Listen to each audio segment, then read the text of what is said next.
I mean, this is like right out of a movie.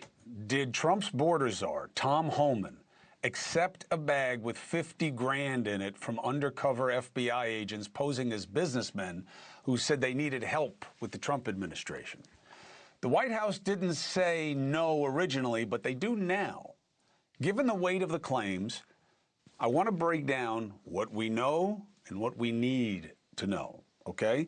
So, this was a real FBI investigation, okay? It was happening last year. Why? It started after a target in a separate probe told the feds if Homan was given $1 million, he could secure government contracts. So, FBI agents posed as businessmen approached Homan to help them secure government contracts if Trump won the election. Is that illegal right there? I don't think so. If you look at the Supreme Court, unethical, immoral, wrong, sure. But the law is a little tricky in these situations. The quid pro quo has to be so obvious and illegal, and he wasn't in office at the time. Now, why am I explaining it that way? Because the Trump administration just dropped the probe, and I want to talk about why. Homan allegedly said on audio tape that he would help them, okay? At the time, Homan was not in office, right? Because this was before Trump was back in power.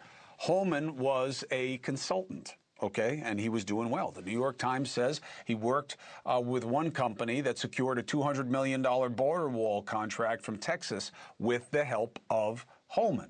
Fast forward, Trump wins, Homan becomes the border czar. The FBI then waits to see what Homan will do with regards to the businessmen's request with the bag of cash that they say they gave him. But the DOJ closes the investigation. Why? Well, here's what we don't know, all right? Is any of this firsthand, or is it just reporting from people who had a source or maybe a document? We don't know. Homan just generally waves it away, says it's BS. All right, we get it, but it's not that helpful in understanding how we got here. The public has not heard the audio tapes. They should be released. Why? So we can know what was said. We don't know why the FBI probe was closed by the Trump administration. And today, the White House upped their defense. Here. Mr. Homan never took the $50,000 that you're referring to, so you should get your facts straight, number one. Number two, this was another example of the weaponization of the Biden Department of Justice against one of President Trump's strongest and most vocal supporters in the midst of a presidential campaign. You had FBI agents going undercover to try and entrap one of the president's top allies and supporters. The White House and the president stand by Tom Homan 100%. My question is, why didn't the Trump administration blow up the investigation instead of just closing it and trying to keep it quiet until news came out? If they thought that this was targeting Homan as a political reprisal, why didn't they blow it up and let us all see how obvious that was? Okay, again, Homan told NewsNation, and tell anyone who asks, this is BS. I want to bring in former federal prosecutor Shan Wu and so I got Shan Wu, and I have former FBI Special Agent on the white collar squad, Stu Kaplan, okay? Two guys who help me understand these things. Thank you, fellas. Stu, let me start with you. You know, you heard my take on it. You know, if the Trump administration thought that this was dirty pool, I don't know why they didn't blow it up as that. What is your take on how knowable the facts are in this situation and what it looks like to you? So let me give you the reality, because it doesn't have to be a take. I'm going to give you a real look into FBI policy. A public corruption investigation by its nature is deemed a sensitive criminal matter. That means that it triggers certain procedures, certain restrictions, one of which is that you must notify DOJ. And the fact that we have with me Mr. Wu, who's a former federal prosecutor, he will attest to this. The fact that we now know potentially there was an undercover operation, that means that this investigation was not in the preliminary stages. Why do we know that?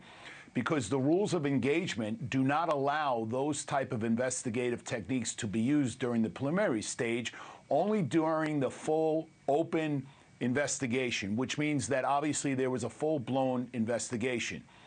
I can tell you, without any reservation, without any hesitation, given what the trajectory of the FBI was back in 24, coupled with the United States Attorney's Office through the Department of Justice, there is no doubt that had there been criminal exposure with respect to Tom Homan violating federal statute with respect to engaging in criminal conduct that rose to the level of a bribery, they would have run to the grand jury and he would have been indicted.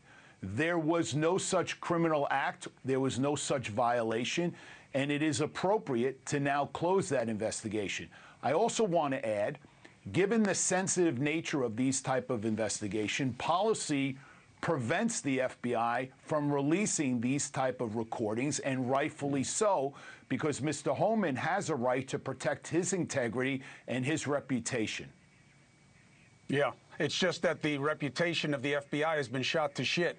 And we need transparency more than ever to rebuild trust in our institutions. So whatever the rules were, Stu, need to be rethought because we're in a terrible place. Shan, give me a take on this.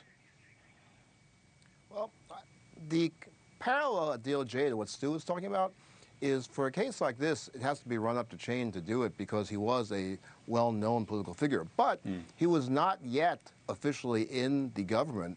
So there's this question of, well, you know, can he really be charged with bribery of a public official? But conspiracy would work here. And it makes some sense they're waiting to see what he would do with it. My big question from a prosecutor's standpoint is, I don't understand what happened to the money. I mean, I agree with you, Chris. They should release it for transparency, but they have a tape, and they don't have to release the tape to answer the question, what happened to the money? So I think that's a very basic question would have to be answered. But there's no question from a prosecutor's standpoint, you could continue that investigation, and even at that moment, while he's not yet in the government, it looks like he was already selected to be part of the government, so the conspiracy part would work there. Well, they also changed the laws. You know, people should do their own research. The Supreme Court has greatly changed what a bribe is and how it is to make a case. It's much harder for prosecutors to make a case than it used to be. But, Stu, I take your guidance 100%. You're a straight shooter. Shan, thank you very much for the context.